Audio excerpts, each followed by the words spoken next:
அறிந்தவன் அறிய நெஞ்சில் ஒரு துளி வஞ்சம் இல்லை. அவனன்று எனக்கு வேறு ஆறுதல் இல்லை.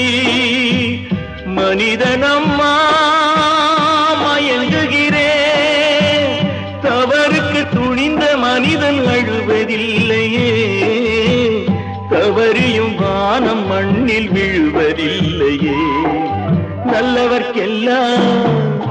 நல்லவர்க்கெல்லாம் சாட்சிகள் ரெண்டு, ஒன்று மனசாட்சி, ஒன்று தெய்வத்தின் சாட்சியம்மா. நம்பிக்கை வைத்து கல்லையும் பார்த்தால் தெய்வத்தின் காட்சியம்மா. அதுதான் உள்ளத்தின் காட்சியம்மா, அதுதான் உண்மைக்கு சாட்சியம்மா.